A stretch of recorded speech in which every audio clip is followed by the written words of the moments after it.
வணக்கம். நிஜம் அறிவோம் சேனலுக்கு உங்களை அன்புடன் வரவேற்கிறோம்.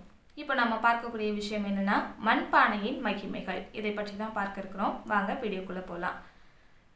முதல்ல நம்மளுடைய எல்லாருடைய வீடுகள்லையும் அலுமினிய பாத்திரங்கள் அப்படிங்கிறது இல்லாத வீடுகளே இல்லைன்னு தான் சொல்லணும். குக்கர் அப்படின்னு எடுத்துக்கிட்டா பெரும்பாலான வீடுகளில் அலுமினியத்தாலான குக்கர்லாம் இருக்குது. ஆனால் நம்மளுடைய முன்னோர்கள் எல்லாம் இந்த அலுமினிய பாத்திரத்தை தான் உபயோகம் பண்ணாங்களா அப்படின்னு பார்த்தா இல்லைன்னு தான் சொல்லணும். ஏன்னா அவங்க எல்லாமே உபயோகம் பண்ணதெல்லாம் மண்ணாலான சட்டிகள், மண்ணாலான தட்டுகள் இதை தான் உபயோகம் பண்ணாங்க. இதற்கிடையில் எங்கடா இந்த அலுமினிய பாத்திரம் வந்துச்சு அப்படின்னு பார்க்கும் பொழுது தான் ஒரு இன்ட்ரெஸ்டிங்கான விஷயம் காத்துட்ருக்குது. அது என்னன்னு பார்த்தோம்னா, ஆங்கிலேயர்கள் கிட்ட நம்ம அடிமைப்பட்டு கிடந்த அந்த காலகட்டத்தில் நம்மளுடைய மூளையை சிந்திக்க முடியாத வகையில் தடுத்து நிறுத்தணும்.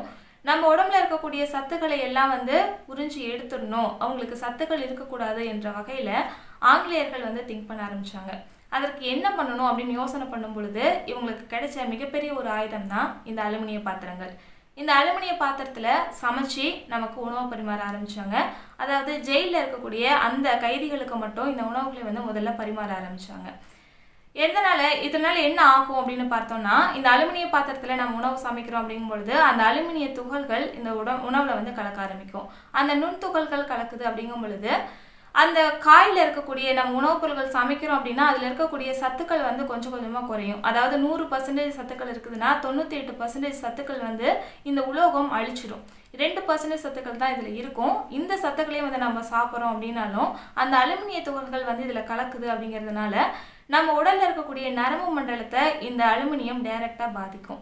நம்ம நரம்பு மண்டலத்தை பாதிச்சு இது மூளையும் டைரெக்டாக பாதிக்கும். இதனால் என்ன ஆகும் அப்படின்னு பார்த்தோம்னா, அல்சைமர் அப்படின்னு சொல்லக்கூடிய ஞாபக மறதி நோய் நமக்கு உண்டாகும்.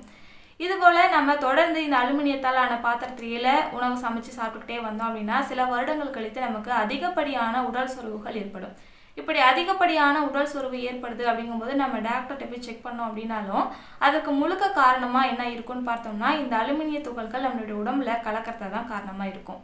அதே போல் இந்த அலுமினிய துகள்கள் நம்ம உடம்புல பெருங்குடலில் ஒட்டிக்கக்கூடிய தன்மை கொண்டது. இதனால் பெருங்குடல் பாதிக்கப்படும், சிறுநீரகங்கள் பாதிக்கப்படும் அப்படிங்கிறது மருத்துவ ரீதியான ஒரு விஷயம். இதுபோல் அலுமினிய பாத்திரங்கள் நம்ம நாடுகளில் கைதிகளுக்கு மட்டும் கொடுக்கப்பட்டது. கொஞ்சம் கொஞ்சமாக நாட்டுகளில் இருக்கக்கூடிய மக்கள் எல்லாருக்கும் கொடுக்கப்பட்டு அது நாட்டில் இப்போ ஒவ்வொரு வீட்லேயும் அலுமினிய பாத்திரங்களே இல்லை என்ற வகையில் இந்த பாத்திரங்கள் பெருமளவு வளர்ச்சி அடைய ஆரம்பிச்சிச்சு. இந்த மாதிரி அலுமினிய பாத்திரங்களில் சாப்பிட்றதுனால நமக்கு எந்த ஒரு நன்மையும் கிடைக்கிறது இல்லை அப்படிங்கிறது மக்களுக்கு இன்னமும் புரியாத ஒரு விஷயமா தான் இருக்குது. அப்போது எந்த பாத்திரங்களில் சாப்பிட்லாம் அப்படின்னு கேட்டால், நம்ம மண்ணாலான இந்த மண் சட்டிகளில் சமைச்சு சாப்பிட்லாம். மற்ற உலோகங்களில் நம்ம சமைச்சு சாப்பிட்றத காட்டிலும் இந்த மண் சட்டியில் சமைச்சு சாப்பிட்றது அப்படிங்கிறது ரொம்பவே ஒரு நல்ல விஷயம் அப்படின்னு சொல்லலாம். ஏன்னா மற்ற உலோகங்களில் சமைக்கிறோம் அப்படின்னாலும் ஒரு சில விஷயங்களை அதில் நம்ம ரொம்ப கேர்ஃபுல்லாக பார்க்க வேண்டியதாக இருக்கும். புளிகள் புளிக்குழம்பு இந்த மாதிரிலாம் வச்சோம்னா அது ரொம்ப நேரம் அந்த உலோகத்தாலான பாத்திரங்களில் ஒரு சில பாத்திரங்களில் வைக்கக்கூடாது. ரொம்ப நேரம் நீடிச்சிட்டு இருந்ததுன்னா அது விஷமாக மாறிடும். அந்த மாதிரியான சில விஷயங்கள்லாம் இருக்குது. அதனால் இந்த உலோகத்தாலான பாத்திரத்தை நம்ம யூஸ் பண்ணுறதை விட மண் சட்டியில் நம்ம யூஸ் பண்ணி அதில் சமைக்க ஆரம்பிச்சோம்னா நமக்கு எந்த ஒரு சைடு எஃபெக்டும் கிடைக்காது.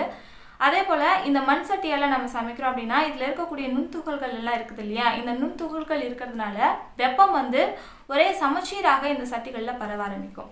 இதனால் என்ன ஆகும் அப்படின்னு பார்த்தோம்னா, இதில் இருக்கக்கூடிய இந்த காய்கறிகளில் இருக்கக்கூடிய குளோரோஃபில் அப்படின்னு சொல்லக்கூடிய அந்த சத்து ஆவியாகாமல் இருக்கும், சிதைஞ்சு போகாமல் இருக்கும். முழுக்க முழுக்க அப்படியே அந்த சத்துக்கள் எல்லாம் அந்த சட்டிகளில் அந்த இருக்கக்கூடிய குழம்புல நமக்கு அப்படியே கிடைக்கும்.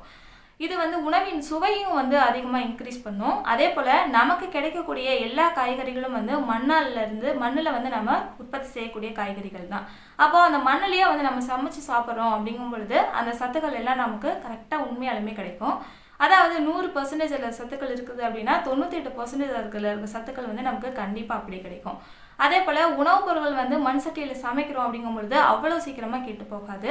இதற்கு காரணம் என்ன அப்படின்னு பார்த்தா, இப்போ இருக்கக்கூடிய ஃப்ரிட்ஜில் இதில் நம்ம வைக்கிறோம். ஆனால் மண் சட்டியில் நல்லா கொதிக்க வச்சு அப்பப்போ சூடு பண்ணி நம்ம வச்சுட்டே இருந்தோம் அப்படின்னா இதில் உணவு சீக்கிரமாக கெட்டு போகாது. இதற்கு காரணம் என்ன, இதில் இருக்கக்கூடிய துகள்கள் தான்.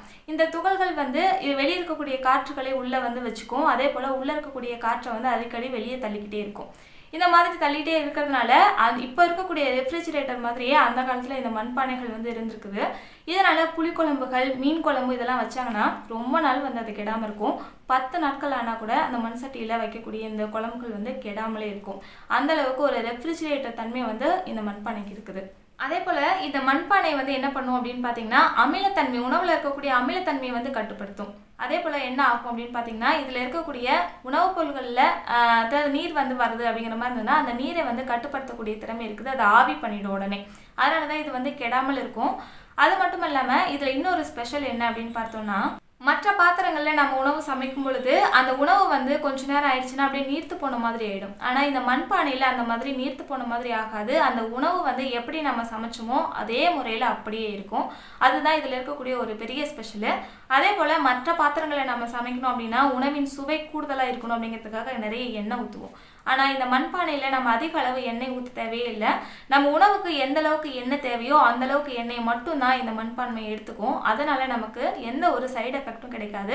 கரெக்டான அளவு எண்ணெய் வந்து நம்ம உபயோகம் பண்ணோம்னாலே போதும். அந்த உணவுக்கான டேஸ்ட் வந்து நமக்கு கண்டிப்பாக நல்லாவே கிடைக்கும். இது வந்து மண்பானையில் சமைச்சு சாப்பிட்டவங்களுக்கு கண்டிப்பாக தெரியும். அதுவும் கீரைகள்லாம் வந்து இந்த மண்பானைகளில் நம்ம கடைஞ்சி சாப்பிட்டோம் அப்படின்னா அதோடைய சுவையை வந்து மிக அலாதியாகத்தான் இருக்கும்.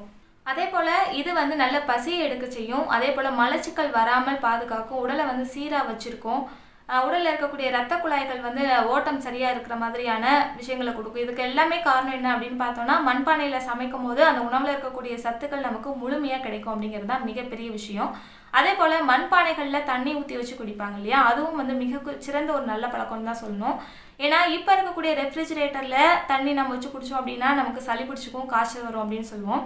ஆனால் மண்பானைகளில் வந்து தண்ணி நம்ம ஊற்றி வச்சுருந்தோம்னா அது வந்து கோடை காலமாக இருந்தால் கூட நல்லா ஜில்லுன்னே இருக்கும். அந்த தண்ணியை நம்ம குடித்தோம் அப்படின்னாலும் நமக்கு எந்த ஒரு சைடு எஃபெக்டும் வராது. சளி பிடிக்கவோ இல்லை காய்ச்சல் வரவோ இந்த மாதிரி எந்த ஒரு சைடு எஃபெக்டும் கிடைக்காது. இது என்ன பண்ணும் அப்படின்னா உள்ளே இருக்கக்கூடிய பொருளுடைய வெப்பத்தையும் வெளியே இருக்கக்கூடிய வெப்பத்தையும் வந்து ஒரே சமநிலையாக வந்து ஆவியாக்கி அந்த உள்ளே இருக்கக்கூடிய பொருளை வந்து கரெக்டாக வச்சுருக்கோம். நல்ல பாக்டீரியாஸை வந்து இது அதிக அளவு உண்டு பண்ணக்கூடிய விஷயம் இந்த மண்பாண்டங்களுக்கு இருக்குது. இதனால தான் மண்பாண்டங்களில் அந்த காலங்களில் சமைச்சாங்க. அப்போது சாப்பிட்ட எல்லா உணவுகளும் வந்து அந்த சத்துக்கள் எல்லாம் மனிதர்களுக்கு உடனே டைரெக்டாக நல்லாவே முழுக்க கிடைச்சிது. இதனால தான் அந்த காலங்களில் நல்ல ஸ்ட்ரென்த்தாக இருந்தாங்க அப்படின்னு சொல்கிறாங்க.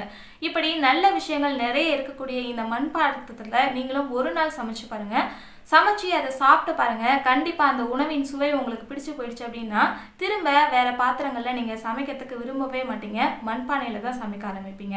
இந்த விஷயம் உங்களுக்கு பிடிச்சிருந்தது அப்படின்னா லைக் பண்ணுங்கள், கமெண்ட் பண்ணுங்கள், ஷேர் பண்ணுங்கள். நிஜம் அறிவோம் சேனலை சப்ஸ்கிரைப் பண்ணுங்கள். வேறு ஒரு இன்ட்ரெஸ்டிங்கான விஷயத்தோட திரும்ப நான் உங்களை சந்திக்கிறேன். நன்றி, வணக்கம்.